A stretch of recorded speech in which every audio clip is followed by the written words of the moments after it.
It's the most wonderful time. Christmas time, a time to spend with family, a time to spend shopping, and a time to spend feasting on delicious food.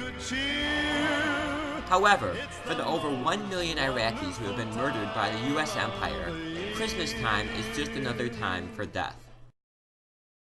While you're shopping, bombs are dropping. It is for this reason why a group of about 40 activists withstood Chicago's frigid December weather to protest the United States' wars on the 60th anniversary of the Declaration of Human Rights.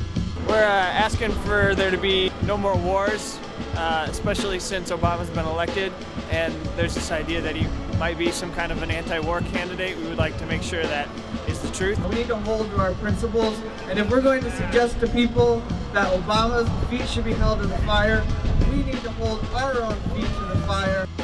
We're here today to protest Obama's pro-war policies, these wars of aggression in Afghanistan and Iraq. We're protesting the fact that Obama has stated that he's going to beef up the war in Afghanistan by several tens of thousands of troops. He's calling it the good war. If Barack Obama, as the president, takes 20,000 troops and redeploys them into Afghanistan, thereby escalating that war, that's wrong, and we're against it, because that is still an unjust war, it's still illegitimate, it's still immoral. I understand why people want to see something new and different, but that's an illusion. As well as peace activists, third-party congressional candidates also attended the rally. And the people keep voting for peace, and both parties keep giving them war, perpetual war of empire. It's time that government get out of their way. It is the hour to give the people the peace they so desire. I'm running a progressive campaign here in the 5th District of Illinois, which is the seat being vacated by Rahm Emanuel. The anti-war movement lost a lot of its steam as people got involved in the electoral process, and they weren't out on the streets, they weren't out pressuring their Congress people in the halls of Congress to end this war.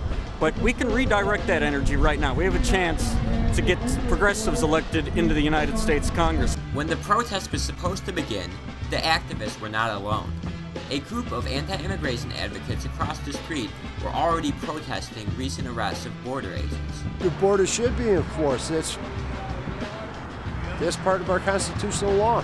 Everybody, all these politicians are abrogating their responsibility. However, soon the anti-war protesters outnumbered the anti-immigration advocates, and the only message in Federal Plaza was their message for peace. War is terror. Afghanistan is now the good war. No! Change has not come to this country. Change has not come to the world. Fundamental change has not come.